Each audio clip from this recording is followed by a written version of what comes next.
کی بارگاہ میں دعا ہے کہ اپنی بلند بارگاہ میں ہماری اس حقیر سی حاضری کو قبول فرما لے اور 5 وقت بلکہ 6 وقت بھی ہمیں اپنی جناب میں حاضری کی توفیق عطا فرما، ہماری سستی دور کر دے، ہماری غفلت دور فرما دے، اور ہماری یہ جو زندگی بے مقصد گزر رہی ہے اللہ کو اس کو سونا سا مقصد عطا فرما دے۔ بے مقصد یہ نہ،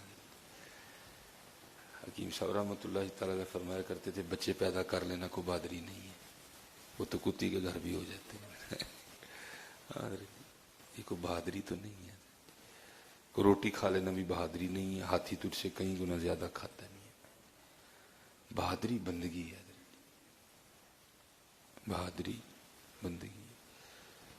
بزرگ فرماتے بھی ہیں، بزرگ فرماتے ہیں زندگی آمد برائے بندگی، زندگی آمد برائے بندگی، زندگی بے بندگی شرمندگی ہے، تو شرمندگی ہے۔ اگر بندگی نکال دی جائے پھر تو ہم میں اور جانوروں میں کوئی فرق نہیں رہتا، ہم بھی کھا رہے ہیں وہ بھی کھا رہے ہیں، وقت ہم بھی گزار رہے ہیں وہ بھی گزار رہے ہیں، بچے ہمارے گھر بھی ہو رہے ہیں، بچے ان کے ہاں بھی ہو رہے ہیں، فرق تو نہ رہا، فرق تو نماز کا ہے، فرق تو قرآن کا ہے، فرق تو درود کا ہے،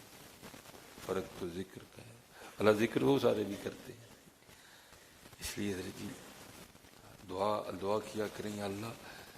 کوئی مقصد عطا فرما دے۔ مولانا روم رحمۃ اللہ تعالیٰ نے اس کو حکایت بھی کیا، آپ فرماتے ہیں کوئی بکریاں چرانے والا تھا تو کبھی گھنے جنگل میں نہیں گیا، باہر وہ کو بکری بھاگ کے چلی گئی، اس لیے وہ بکری کے پیچھے پیچھے نہ گھنے جنگل میں چلا گیا، تو اس کو اس گھنے جنگل میں نہ اندھیرے میں کچھ چمکتا ہوا دکھائی دیا، جاہل تھا، اس کو وہ عارف نہیں تھا، کسی عارف کے ساتھ اس کی بیٹھک نہیں تھی، نہ خود رازداں تھا نہ کسی رازداں سے اس کی دوستی تھی جس نے اس کو یہ راز بتایا ہوتا، وہ اس کو نہ وہ اندھیرے میں کچھ چمکتے پتھر دکھائی دیے، اس نے جناب وہ جتنے اسے ڈالے گئے نا وہ اپنی جھولی میں وہ ڈال کے نا بکری کے ساتھ ساتھ وہ بھی لے آیا، اس نے کہا کیا کروں ان کا، کیونکہ جاہل تھا، عارف نہیں تھا، کسی عارف سے اس کی دوستی بھی نہیں تھی جس نے اس کو بتایا تھا میاں قدر کری، میاں قدر کری، اس کو کوئی سمجھ نہیں آئی، جب تو اس نے کیا کیا وہ قیمتی پتھر گلیل میں ڈال کے نا اس نے پرندے اڑانے شروع کر دیے،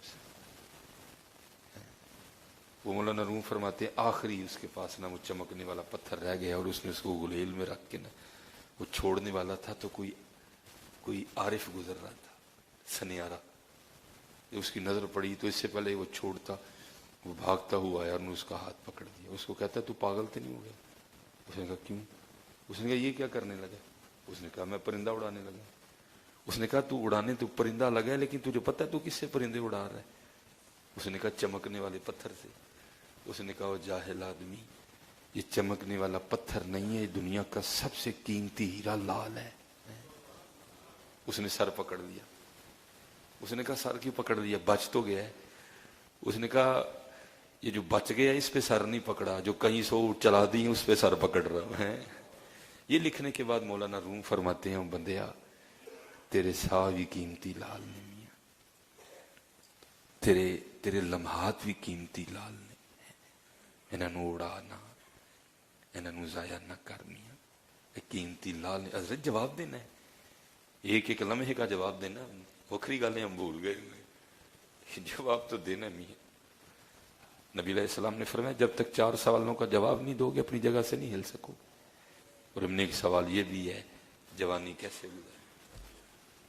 اپنے علم پہ کتنا عمل کیا، مال کہاں سے کمایا کہاں لگایا، جواب تو دینا نہیں، اس لیے حضرت جی دعا فرمائیں اللہ میں مقصد عطا فرمائے۔ وہ بابا جی خود ہی فرماتے ہیں، بابا جی خادم حسین رحمۃ اللہ تعالی آپ فرماتے ہیں جب گرفتاری ہوئی نا تو پولیس والے مجھے مار رہے تھے، پیٹ رہے تھے، تو یہ حضرت جی گرفتاری کو بھی آپ نے اتنا لائٹ نہیں لینا، آپ کی یا میری گرفتاری نہیں ہوئی، گرفتاری اس بندے کی ہوئی جس کی ٹانگیں کوئی نہیں ہے، آپ نے اس کو اتنا لائٹ نہیں لینا ہے. گرفتاری اس کی ہوئی جو شدید بیمار تھے حضرت جی,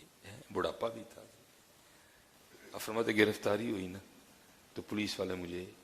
پیٹ رہے تھے, زد و کوب کر رہے تھے, مار رہے تھے. تو رونا چاہیے تھا نا, وہاں بڑھاپا بھی تھا, ذوف بھی تھا حضرت جی, معذوری بھی تھی. تو اب فرماتے ہیں میں اصل لگ پیا. تو جو پولیس والے پیٹ رہے تھے نا انہوں نے مجھے چھوڑ دیا اور پوچھتے ہیں بابا جی مارنے پہ تو رون دے بجائے سنڈے دے کیوں سنڈے خوش کیوں ہونڈے ہو. آپ نے فرمایا خوش اس گل تو ہونڈے نا تسی جدے لئی مینوں مار دے پیو نا وہ تانوں نہیں ویکھدا پیا کوئی. جس کسی کو بھی خوش کرنے کے لیے تو مجھے مار رہے ہو نا وہ تو میں نہیں دیکھ رہا, لیکن الحمدللہ میں جس کے لیے مار کھا رہا ہوں وہ مجھے دیکھ رہا ہے. فرمایا میں جس کے لیے مار کھا رہا ہوں وہ مجھے دیکھ رہا ہے. مقصد ہے نا حضرت زندگی, انہیں جانا انہیں مانا نہ رکھا گیا سکا ہلا ہل حمد میں دنیا سے مسلم. ہمارا کیا مقصد ہے یار؟ کھانا بس, کپڑے بدل لینے, آج یہ پہن لیے رات کو وہ پہن لیے, آج ہم سوپ پینے چلے گئے آج ہم بریانی کھانے چلے گئے. یار یہی ہے ہماری زندگی. یار کسی دن کو تھوڑا اضافہ بھی تو نہ ہم بھی کہ یار آج میں صبح اٹھ کے تہجد پڑھنے کے لیے چلا گیا. یہ ہمارے کاغذوں میں کہیں بھی نہیں ہے. اس لیے حضرت اپنی زندگی کو مقصد دو, بے مقصد زندگی نہ گزارو. حضور غوث اعظم رضی اللہ تعالیٰ عنہ فرماتے ہیں گر عقلی چوں غافلی.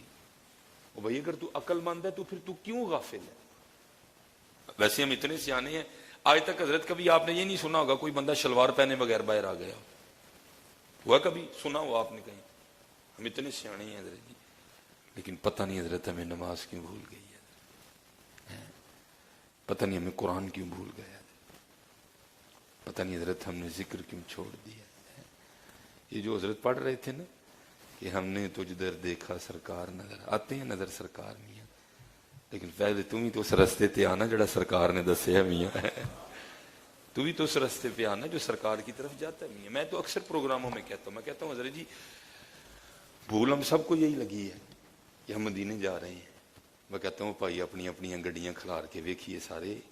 ساری گڈی دا منہ مدینے وال نہیں جے, ساری گڈی انڈیا جان ڈی. اب فرمائیں گے حضرت ہم آپ کی بات سے نہیں ایگری. میں کہتا ہوں من ایگری کیوں نہیں؟ کیا ہمارے چہرے مدینے جانے والے ہیں؟ مدینے والے جانے والوں کے چہرے تو نہیں اس طرح کے ہوتے حضرت جی, ان کے چہروں پہ اس طرح نہیں پھرے ہوتے حضرت جی, ان کے چہرے پہ مدینے کی لڑیاں بھی لگی ہوتی ہیں حضرت جی.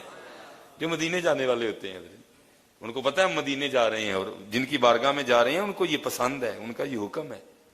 ان کے منہ پہ یہ لگی ہوتی ہیں حضرت. یہ تو انڈیا والا, یہ تو انڈیا کا رنگ ہے حضرت, یہ تو ہمارے نبی علیہ السلام کا رنگ ہی نہیں ہے کوئی.